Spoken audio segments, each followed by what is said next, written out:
How you doing? Attention, 2 minutes to the press briefing. 2 minutes to the press briefing.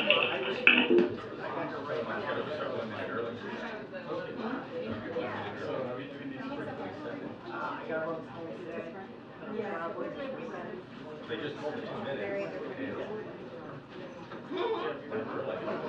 I heard you're with Friday as well.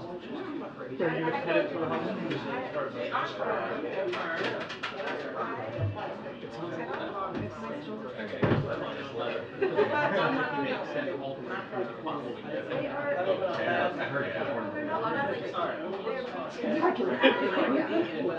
for wire service.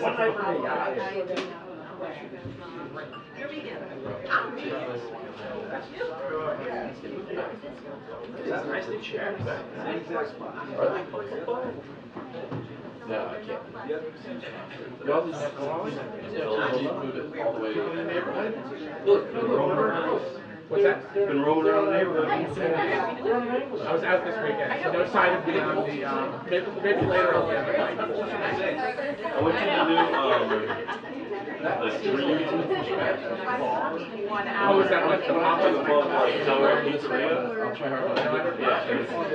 What's the pop-up bar? The one, yeah. The Holy Cow guy, the pork barrel Holy Cow guy that just realized that was more profitable. When we're out, they're like, oh yeah, there's another new one. And it's weird. And it's above DR. Yeah. I've been. It's very strange. Yeah. Oh, go for it. Oh. Seats don't go back. Way to ruin the new seat. It's a new seat. This is historic. They do feel.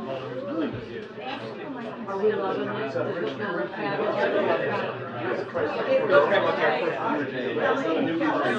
Yeah. Yes, we all got to take good care of it. Smells good in here. Smells good, looks good, I gotta make sure.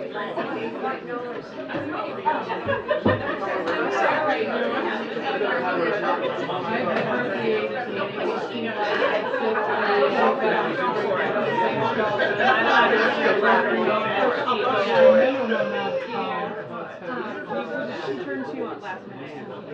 Hi there. I'm going to review your new numbers.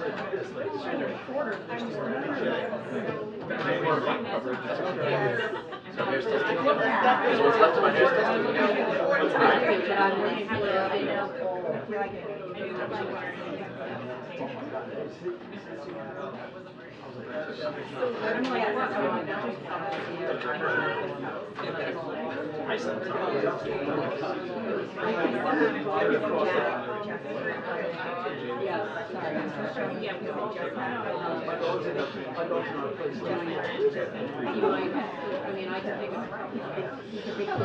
Hi. Somebody on my staff says it smells like a new car in here, and they were not wrong. You say that one time? Kick the tires. Okay. You guys look amazing in the new chairs in here in this refurbished press briefing room. But I also, in all seriousness, I also wanted to shout out to everyone who moved heaven and earth, literally heaven and earth. If you saw what this place looked like on Saturday, you'd be shocked to really get this done as quickly as possible. So from construction workers, the crew, to the White House and GSA staff, to your WHCA leadership, Tam Keith, who is no longer the president, as you know, but we now have Kelly O. So thank you so much, Kelly O'Donnell, to be more precise. So this was a big undertaking, and the room looks amazing and it looks great. So congratulations to all of you, and thank you for that. All right, so a couple of things at the top before we get started. So wanted to turn to some big news, as you all heard from us, that we're going to be doing this week, actually tomorrow. On the 82nd anniversary of Emmett Till's birth, President Biden will sign a proclamation to establish the Emmett Till and Mamie Till Mobley National Monument in Illinois and also in Mississippi. The new monument will protect places that tell the story of Emmett Till's too short life and racially motivated murder, the unjust acquittal of his murderers, and the activism of his mother, Mamie Till Mobley, who courageously brought the world's attention to the brutal injustices and racism of the time, catalyzing the civil rights movement. The monument will include 3 separate cities in 2 states, as I mentioned, including Robert Temple Church in God in Christ in Bronzeville, a historically black neighborhood on Chicago's South Side, where thousands of people gathered to mourn and bear witness to Emmett Till's death in September of 1955. In Mississippi, the monument will include Grauble Landing, which is believed to be the site where Emmett Till's brutalized body was pulled from Tallahatchie River. The third site is the Tallahatchie County 2nd District Courthouse in Sumner, Mississippi, where Emmett Till's murderers were tried by an all-white jury and wrongfully acquitted. This will be the president's 4th new national monument since taking office. The designation reflects the Biden-Harris administration's work to advance civil rights and commitment to protecting places that help tell a more complete story of our nation's history. And it comes at an important moment. Let's not forget what we have seen these past several months as we witness extreme officials in Florida and across the country lie about American history. The most recent example, shamefully promoting a lie that enslaved people actually benefited from slavery. It's inaccurate, insulting, it's hurtful, and prevents an honest account of our nation's history. In Jacksonville on Friday, you heard from the Vice President Harris, and she said, this is an attempt by extremists to push an agenda that continues to attack Americans' freedom, to learn our true and full history, and it will not stand for it. We will not stand for it. The Biden-Harris administration will continue to speak out against hateful attempts to rewrite our history and strongly oppose any actions that threaten to divide us and take our country backwards. So now on another topic for all of you, over the past few days, we have seen Russia continue to bombard the Ukrainian port city of Odessa, using missiles and armed drones to kill and injure Ukrainian civilians, damage churches, residential buildings, and UNESCO-listed World Heritage sites as well. They have destroyed port infrastructure and tens of thousands of tons of grain that could have fed hungry people around the world. What Russia is doing to Odessa has been devastating, and we continue to be concerned that the Russian military may expand their targeting of Ukrainian grain facilities to include attacks against civilian ships in the Black Sea. This is something we have been warning about, that we believe Russia may attack civilian targets and then blame those attacks on Ukraine in a false flag operation. And we continue to monitor that closely. Russia has already said they will consider all ships proceeding to Ukrainian ports in Black Sea waters to be potentially military targets, even though they are simply trying to pick up grain and products to feed people around the world. The Kremlin's actions, including its suspension of its participation in the Black Sea Grain Initiative, have caused serious volatility to food prices, which will hurt impoverished and hard-hit areas of the world the most. We urge Russia to stop targeting food supplies and to return to the Black Sea Grain Initiative immediately. Now, tomorrow, the First Lady will raise the flag for the United States once again at the UNESCO headquarters in Paris, showing our country's commitment to international cooperation in education, science, and also culture. As President Biden has frequently noted, the United States is stronger, safer, and more prosperous when we engage with the rest of the world and when we seek cooperation, collaboration, and also partnership. By rejoining UNESCO, the United States will reinforce that message and restore our leadership in a vital international space. This administration is committed to having a leadership presence in all appropriate multilateral venues where our interests are security and our prosperity can be protected and also promoted. And finally, one last announcement here. I want to say a word about my colleague, Louisa Terrell, and also Shawanza Goff, who will be taking over at the helm of the Office of Legislative Affairs in the upcoming days. Since taking office, President Biden has relied on Louisa Terrell's tireless leadership of the Office of Legislative Affairs, and she has consistently delivered for the American people. Louisa has been a key member of the President's team for many years, and we are incredibly sad to see her depart from the White House. But know that but no one around here, it's always very tough to say goodbye, and so she knows that, and we will miss her dearly.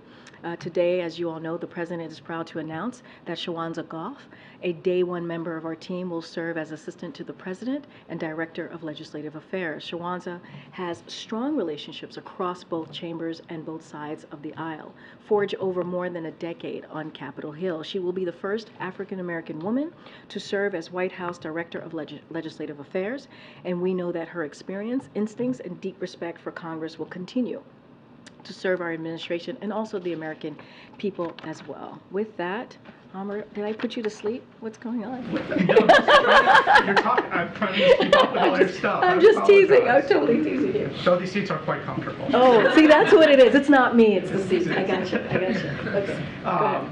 On Israel, in your statement earlier today, I think you shared the administration's disappointment, but I was wondering what, if any, impact the vote will have on U.S.-Israeli relations, both in the near term and long term, and specifically in the near term. Is the president still planning to meet Prime Minister Netanyahu sometime soon? So as you know, to your last question first, the president spoke to the Prime Minister last week on the phone ahead of President Herzog's visit to D.C., and they had made a commitment to see each other later this year. I just don't have a date. Both teams are certainly working on trying to figure out a time to make that happen. But to your first question, Amr, look, our decades-long partnership is ironclad. That continues to be the case. Our commitment to Israel's security is ironclad. And one of the things that you've heard us say before, and I'll reiterate, the core of that relationship is certainly on democratic values, is shared democratic values and interests, and that will continue to be the case. President Biden has had has been a friend of Israel for decades. It is a personal relationship, is a lifelong friend of Israel, as I mentioned in my statement that came out moments ago, and we are going to continue to engage our Israeli counterparts to try and strengthen that special bond, and that certainly will be the plan going forward. Yes, just on a separate topic, is there any better sense of Private King's well-being and health, the general conditions he's currently in, and then also, is there any better sense of his motivations when he fled? Was his intention to defect? So on the last question first, we're still gathering and looking into this, and DOD certainly, as we've mentioned, is doing an investigation to gather all the facts. Don't have anything to share on anything that's been reported on the reasons, on the whys. What I can say is we're looking into it, and it's going to take some time to get that information. More broadly, to your question, the White House, Department of Defense, State, the UN are all continuing to work together on this matter to ascertain information, as I just mentioned, to get all the facts about the well-being and the whereabouts of Private King. We have relayed messages through multiple channels to the DPRK that the individual crossed on his own, and we want him returned quickly, and we want him to be returned safely.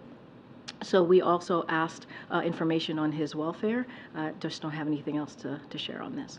Follow-up on Israel? A follow-on on Israel. We saw the president's comments over the weekends, your remarks today. Now that this vote has happened, does the president have any plans to speak to Netanyahu today or in the coming days just to convey those thoughts to him directly? Don't have anything to share on any upcoming conversation or calls that the president will be having. Yeah. And on Texas, Governor Abbott has now responded to the administration, responded to the Department of Justice's letter saying, Texas will see you in court, Mr. President. Your response, and can you give us a sense of what comes next here, how quickly this may play out? So I'm going to let the Department of Justice speak to this. They've been very clear last week that they also will see Governor Abbott in court for his unlawful actions. We've been very clear about that, and we have also said that when we move forward with a plan, right? A plan of deterrence, diplomacy, and also enforcement with how we were going to move forward after Title 42 was lifted, we actually saw the numbers go down. We actually saw the president's plan working. And what you see the governor doing is dangerous and unlawful, and it's actually hurting the process. It's hurting the process of what we're trying to do. And instead of wanting to, or undermining, I should say, instead of coming to the table and trying to figure out a way to work together, he continues to do this really cruel, unjust, inhumane ways of moving forward with a system that has been broken for decades. This is a president that has taken action from day one and has continued to show what he can do to help deal with the border situation. But Governor Abbott is not about that, and so the Department of Justice has been very clear. We've been very clear about that. They've been very clear about taking him to court about his unlawful actions. So I'm going to let them speak to it. Thanks, Karine. You're talking about these unlawful actions, and the letter very clearly spells out all the ways in which the governor has broken the law. What is preventing the federal government from removing the river barriers? Why is this a legal matter? Well, first I'm going to let the Department of Justice speak to this. And look, the governor's action is making it difficult to access the river, patrol the area. That's what he's doing. And arrest individuals who attempt to enter the country unlawfully. That's what his actions is actually preventing. And so those are unlawful. Those are unlawful actions that are not helpful and is undermining what the president has put forward and is trying to do. That's what we're seeing. But I'm going to let the Department of Justice speak to the legalese piece of this, and they will certainly speak more in detail about how they see themselves moving forward. And I understand that, but I mean, if the barriers are, unlawfully there in the river, why not instruct the Army Corps of Engineers to move them? I'm not going to speak to what's going to be instructed of the Army Corps engineers. What we're speaking to is the unlawful actions that the governor is taking and how the Department of Justice is going to move forward. Anything related to that, certainly I would refer you to Homeland Security specifically. And then just a quick one on Private King. Does he have a security clearance? I can't speak to his national security clearance from here. That's not something that I can speak to, but I would refer you to the Department of Defense. Thank you.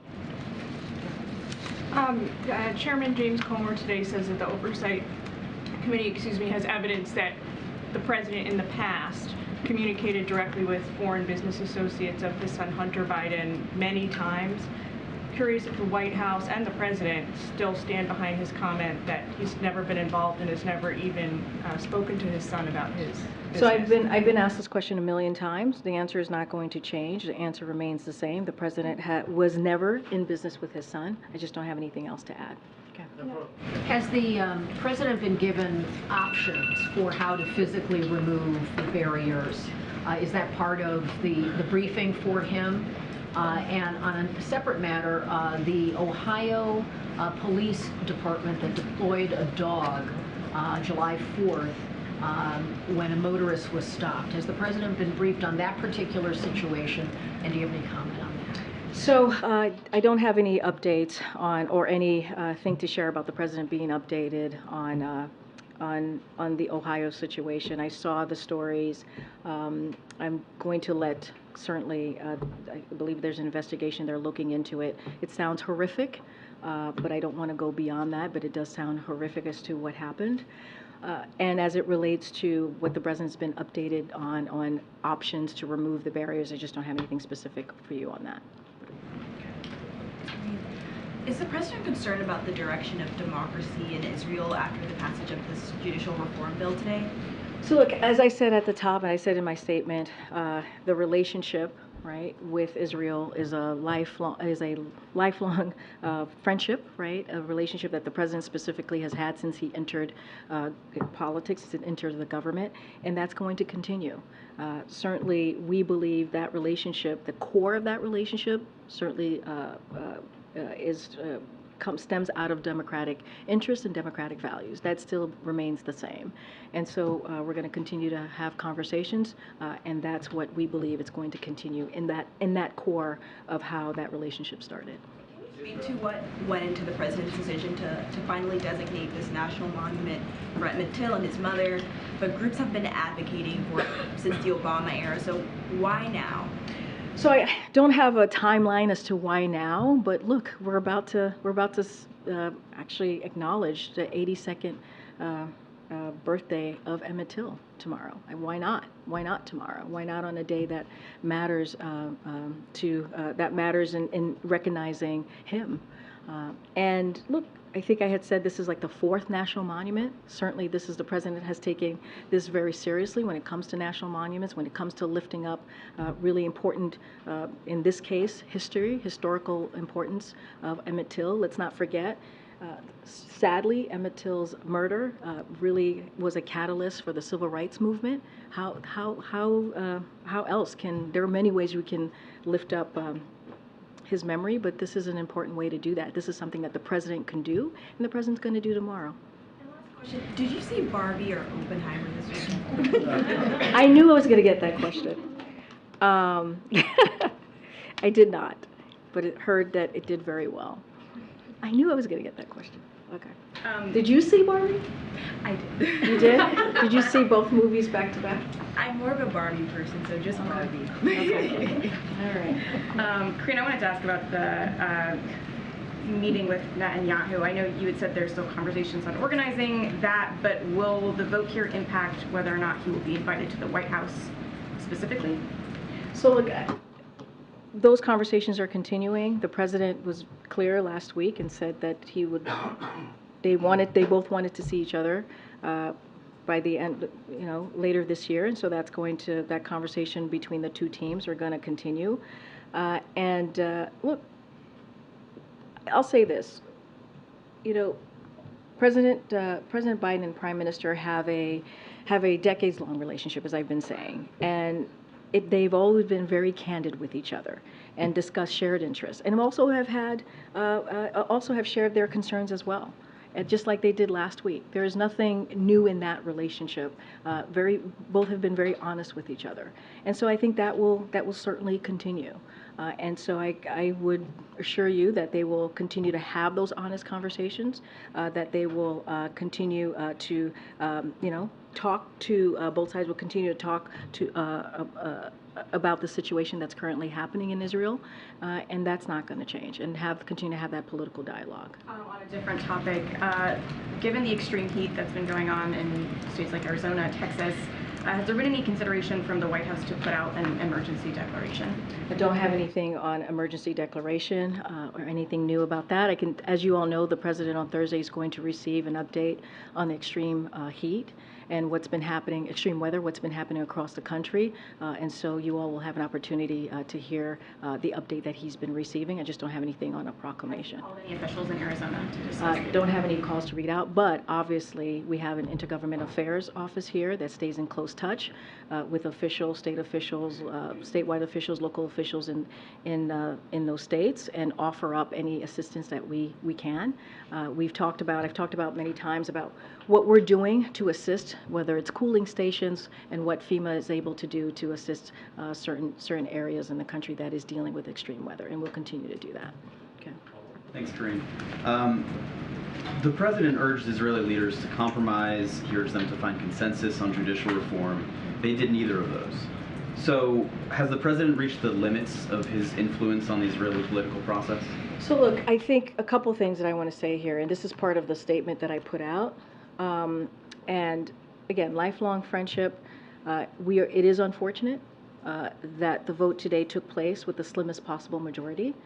And we understand talks are ongoing, let's not forget that. They're ongoing and likely to continue over the coming weeks and months to forge a broader compromise, which is what the president has been calling for these past several months, even when Knesset is in recess. So that's what we understand. So the United States, we will continue to support the efforts of President Herzog and other Israeli leaders as they seek to build a broader consensus through political dialogue. That's what we're going to continue to support, and we understand that the conversation is ongoing. So yeah, given the fact that they are still considering other components of this judicial reform, is the president going to continue to speak out, urging consensus and compromise, and is he willing to go further? Is he willing to put anything else behind this other than rhetoric? I mean, the U.S.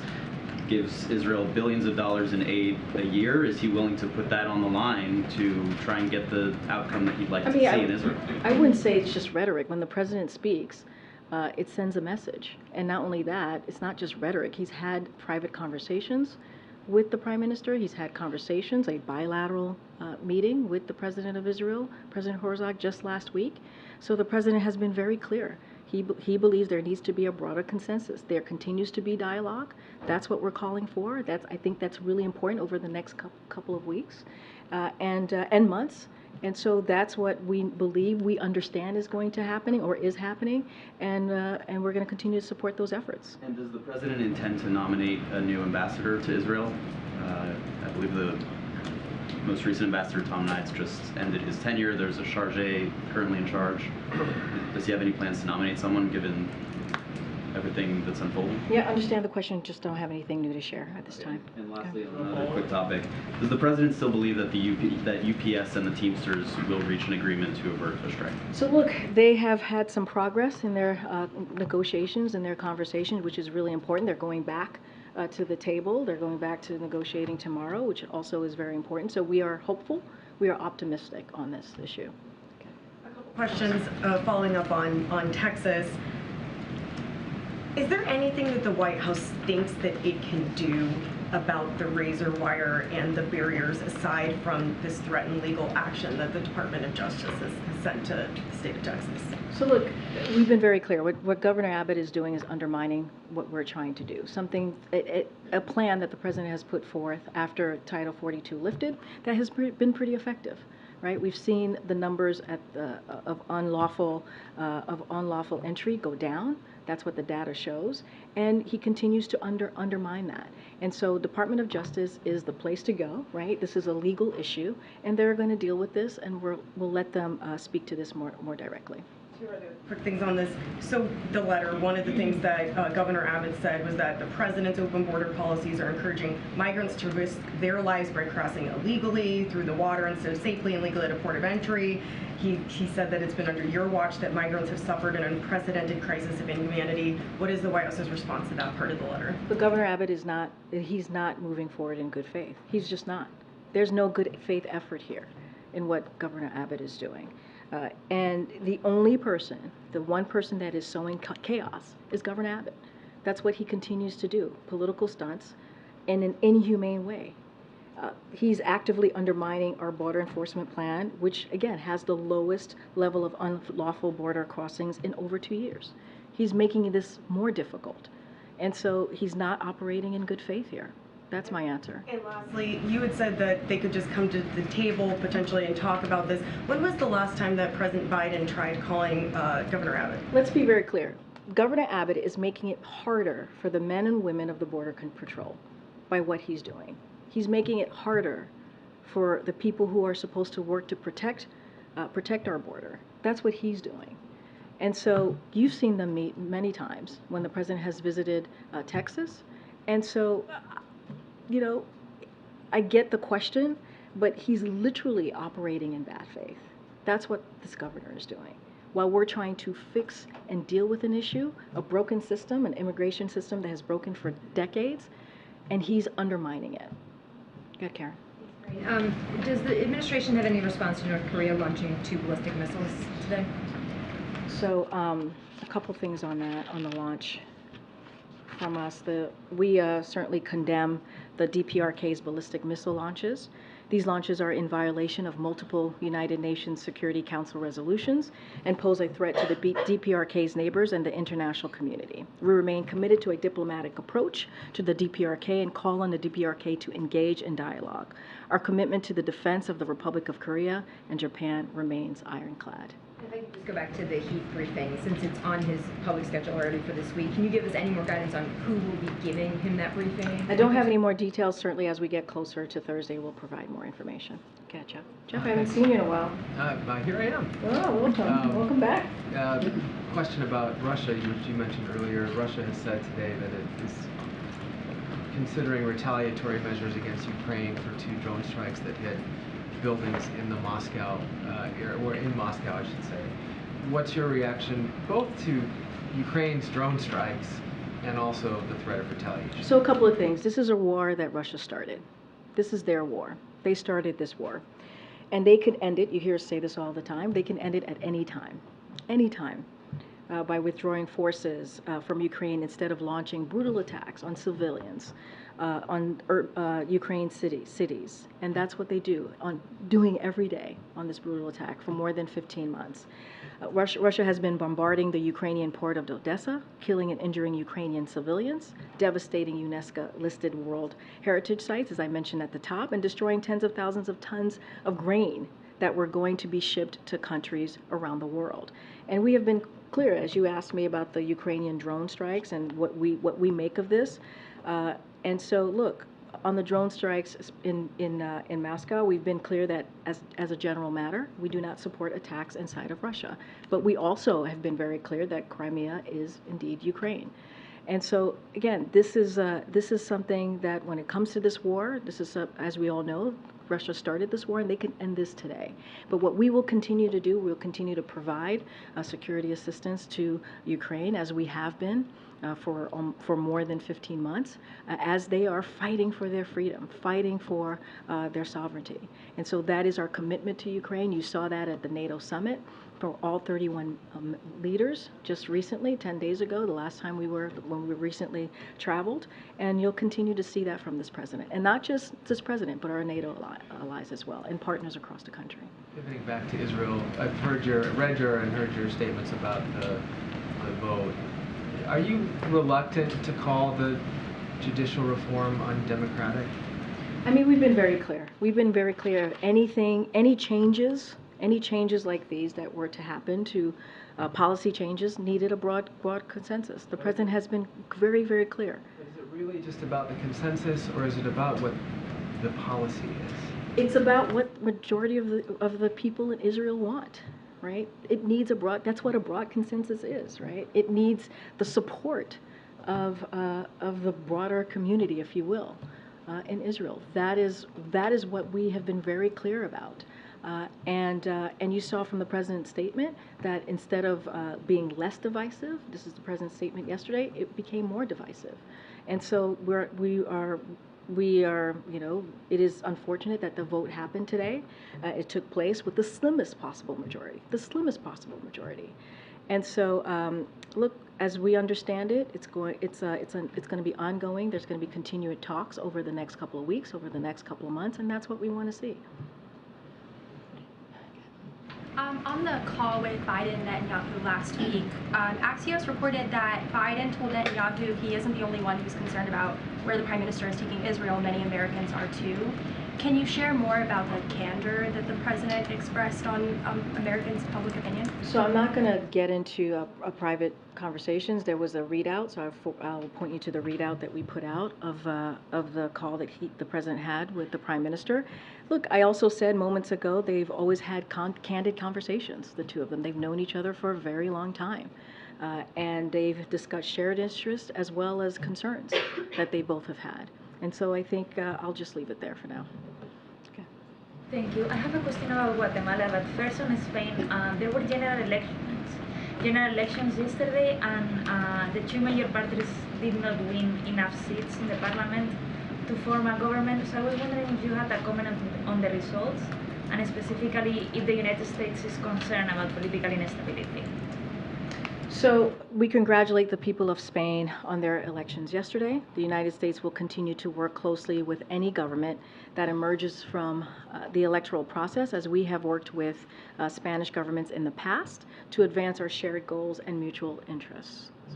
Guatemala, sorry. Do you have any comment on Guatemala on the recent events and specifically on the political raid, the police raid, sorry, that took place on Friday on one of the offices of the candidates to the presidential elections? In Spain? No, for Guatemala. Oh, Guatemala. Sorry. No worries. I thought you were still asking about Spain. A couple things there. So, look, we are deeply concerned by ongoing efforts to interfere with the elections in Guatemala. Guatemalans deserve the right to vote for their preferred candidate between the certified winners of the first round of elections on June 25th without any interference. Threats to arrest election officials or party officials threaten to undermine Guatemala's democratic process. So we're closely monitoring the developments with our regional partners and international organization ahead of the August 20th runoff. Guatemalan authorities can show leadership by ending this assault, on the basic democratic freedoms of the Guatemalan people, and the world is indeed watching. Go ahead, April. Karine, a couple of questions. This announcement by the president tomorrow is dropped right in the midst of this racial and political dynamic, as you will. Mary Frances Berry, the former head of the U.S. Commission on Civil Rights, said this is not the first time that the history and the truth of Black America has been obscured, had revisionist history, and as you said, lied on. How do you marry these two moments with the president's announcement tomorrow, as there are those who believe, one, that African American history has been lied on, propagated by this administration? How do you make this a significant moment, as it was in history, for those in this moment who don't believe it? So the president has made it very clear. We cannot pick or choose our history. We can't. We should learn everything about our history, the good and the ugly. The president has said this over and over again, right? And he's made that very clear. When you think about the National Monument, it tells the story of events surrounding Emmett Till's murder, right? And I said this earlier. It was a significant event, a sad event that led to the civil rights movement. And we need to continue to tell that story, tell his story, and not just his story, the story of his mother, and what she tried to do to make sure that what he went through was not lost. And so, as we talk about the civil rights movement, as we talk about Emmett Till's story, this is American history, and it is the broader story of American Black oppression, the survival and the bravery in America. All of that is connected. And so, yes, it's an important moment. You're going to hear directly from the president tomorrow. So I would certainly say to you to tune in. He'll speak to this more specifically and more directly. And so what I can promise you is that this administration is certainly committed to making sure that we tell America's and this nation's complete story. And that's what you've seen from this president over and over again. So how do you plan to do that beyond tomorrow? Because this is not stopping from Florida to everywhere else. How do you plan to continue to tell this story? As again, there are still segments of society who don't either want to hear it or believe it's a lie. So a couple of things. You heard from the vice president directly, right? She gave a very forceful rebuke of what is going on in Florida under that governor's leadership. And so that's something that you're going to continue to hear. You're going to continue to hear from this administration speaking out and being very clear about how dangerous that type of rhetoric is to our country and to our history. So you'll hear that.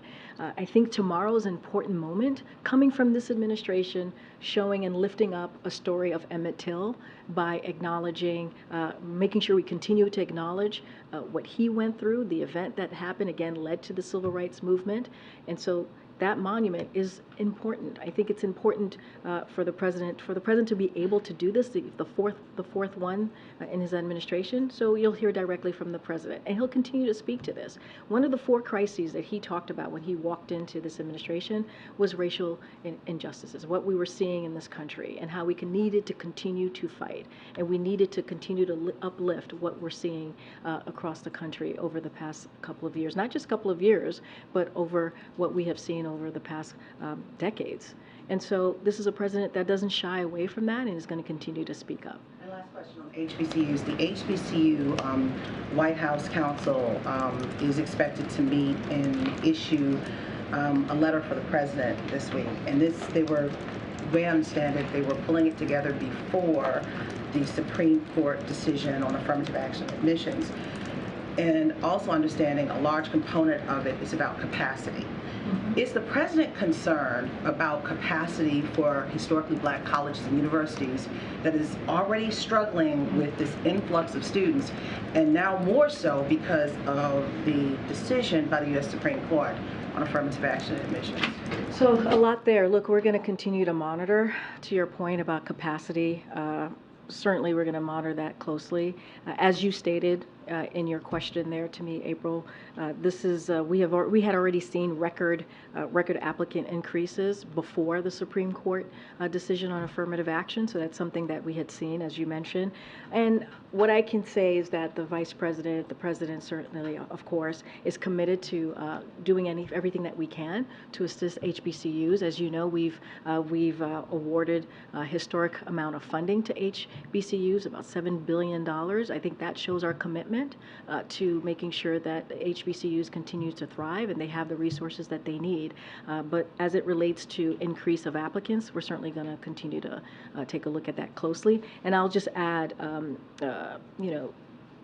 we have the White House of Public Engagement here, and who is going to continue to remain in close contact with HBCUs as we have the last 2 years. Got any? I have 2 questions about the Global South. First of all, the Russia-Africa Summit is happening this week. President Putin has offered to African countries a low-cost grain deal, selling them cheap grain from Russia. Is that a solution that the White House would support to get around the expiration of the grain deal, or would you like to see these countries agitate for a full return to the grain deal? And look, I mean, I've been very clear at the top that Russia needs to go back to the agreement that we had on the grain deal.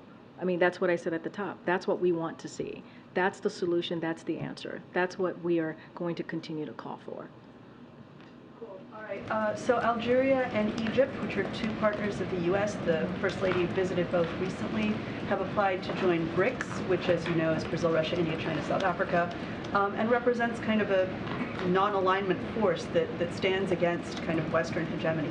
So how do you feel about this development? Do you welcome this? So we have a couple of things here. First, I would refer you to the countries to speak on their own about their diplomatic engagement. That is something that they should certainly speak to that on their own. For our part, we lead in our engagement with an affirmative agenda focused on demonstrating the benefits of our governance and economic models. U.S. policy does not ask our partners to choose between United States and other countries. We have repeatedly emphasized that the U.S. does not want to limit countries' partnership with other countries, but we want countries to have choices on how to deliver results to their citizens as well. I'll also add, we've talked about this a couple times already, that Russia will be forced to explain itself when it meets with African countries about why they decided to stop participating in the Black Sea Grain Initiative, as you just asked me moments ago. Like, that's what we want to see. We want them to get back into the initiative, the Black Sea Grain Initiative. And look, Russia's actions this past week, as I mentioned already, which include the blockading of Ukrainian ports to stop the export of grains and critical food products, and bombing grain stockpile shortages facilities, have increased the price of food in many places throughout the world, and it will hurt regions such as the Horn of Africa as well. So, you know, many people around the world will find it harder to afford basic food, as well as the results of Russia's actions. And so I imagine that this will be at the topic of discussions this week, and so we will see. We will see. Quickly, the chairman of the House Foreign Affairs Committee, has expressed opposition to U.S. officials traveling to Taliban-controlled Afghanistan. Who were those officials? Can you confirm the meeting? Was it somebody from the White House? I don't have anything to confirm or lay out for you as to who attended. Thanks, Karine. We heard from former President Trump last week saying that he'd received a target letter from Special Counsel Jack Smith.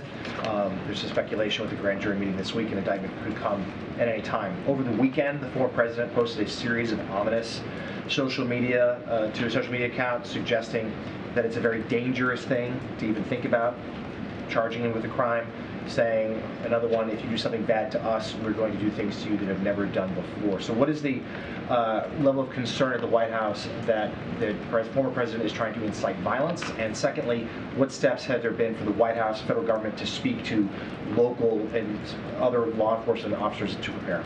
So look, first I'm going to be very careful. As you know, Donald Trump is a candidate, as we all know, for 2024, so not going to speak to those comments directly, but I can say that the president is and the administration is always kept abreast and is always going to be ready for anything that might occur or may occur, and certainly we are always keeping a close eye, but I'm just not going to speak directly to what the former president has tweeted over the weekend. Thanks, Karine. So I want to ask you about appliances, but first, this is a big week for the economy. The Federal Reserve will likely raise rates again on Wednesday, putting the interest rates into a range we had for 2007. So are high interest rates and about 2% growth a side effect of Bidenomics? I'm just not going to get into what the Federal Reserve is going to make a decision on or not. They are independent. I'm not going to get into hypotheticals from here. They have the independence we give them the independence to make sure that they make monetary decisions on their own. How about Bidenomics and high interest rates then? Look, what I can say is Bidenomics is about making sure that we build an economy that doesn't leave anybody behind, right? When you see the data, when you see that inflation has indeed come down, has come down the last 12 months, and that's important. That's what the data has showed. That is important, and also while wages are going up. And so this is Bidenomics at work. This is the president's policies, making sure, again, that we build an economy from the bottom up, middle out. I'm not going to get into the Federal Reserve, the decision that they may or may not make. That is up to them. They are independent. On appliances, so from this administration, we've seen them go after gas stoves, air conditioning units with regulation, refrigerators, washing machines, dishwashers, now water heaters. How many more home appliances will Americans eventually have to replace then because of regulations? So just to be clear, when it comes to water heaters, and it is proposed, what has been put forward, and if it is enacted, it would not take it into effect until 2029. So let's not forget that. So we want to make sure that we have the facts out there. And if and when it is enacted, it's going to help consumers save about $11 billion a year. That's what the president wants to do. He wants to make sure that we lower costs for the American people. That's why the Inflation Reduction Act is so important, right? Because it's going to provide up to $2,000 in credit as it relates to energy. So those are the things that the president is focused on. But again, if enacted, it wouldn't be enacted until 2029. And if it is enacted, to add to that, consumers would save $11 billion a year. So my toaster is safe.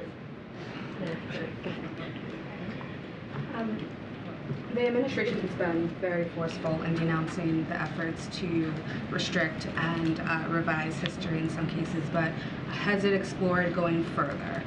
For example, the chairman of the Congressional Black Caucus told us he was calling on the administration to leverage the Education Department, which can restrict federal funds, or the Justice Department in states that are attempting to restrict the way Black history and slavery are taught.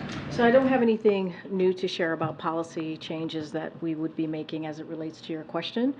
What I can say to you is that this is a president that has shown his commitment over the last 2 years when it comes to education, even when it comes to when the affirmative action by SCOTUS when that decision was made. You heard directly and specifically from this president. You've heard from the vice president in Florida. So we have been very vocal, very clear about where we stand when it comes to either affirmative action, when it comes to banning of books, when it comes to putting forth a teaching curriculum that is indeed dangerous. that is dangerous to our American history. And so that's what you're going to continue to hear from this president, and you know, he'll never shy away from that. Neither would the vice president. During the pandemic, I know that an education department would launch investigations into states that were, you know, prohibiting the use of masks, etc. Is that at all on the table? I don't have anything. I don't have any policy updates for you to share at this time. As you know, COVID was when the president walked into this administration, we had thousands of people dying a day from COVID. And he had to put forth a comprehensive plan to make sure that we got the economy going and that we made sure that we took care of Americans and got shots in arms, right? A comprehensive vaccination plan forward. And so that was a different time, clearly. As far as it relates to this issue, I just don't have any policy updates for you at this time. Okay. Thanks. On the situation at the border, I know that you've talked about the reports about migrant women being denied water, but there's also recent reports of children being bloodied by razor wire. Are there any plans for the president to address this himself to the country or even to reporters at all? I think it's important that the Department of Justice is assessing this. I think it's important that the Department of Justice is looking into these types of unlawful actions. I think it's important, as the President's White House press secretary, that I've spoken multiple times here at this podium, especially last week, about how unlawful and how inhumane Governor Abbott's actions has been. And so we'll continue to do that. And we'll continue to move forward with our plan that actually moves forward with dealing in immigration in a humane way. We've been always very clear about that. As we move forward in dealing with this immigration issue, we have to do it in a humane way. And that's what we've seen. That's why we've expanded legal pathways. That's why we've made sure that we've had diplomatic conversation. That's why we've made sure that we've had enforcement at the border to make sure the unlawful process of this is dealt with. And so that's what you've seen. I think if you look at the president's actions, that says everything that you need to know to the question that you're asking me. From the day one of this administration, the president put forth a comprehensive immigration piece of legislation to deal with this issue that has been a problem, a broken system for decades, wanting to do it in a humane way. When you have a governor who is undermining the process and doing it in a way that is not in good faith, we're going to call that out too. I'm going to let the Department of Justice deal with that. But any plans for him to actually What I'm saying is the president, I feel that he has been very, very clear about this by taking actions, by being vocal many times on this, and has said we need to do this in the right way. We need to do this in a humane way. And that's what you're going to continue to see from this administration. And you've seen that in actions from this administration. All right, everybody, I'll see you tomorrow. Thank you.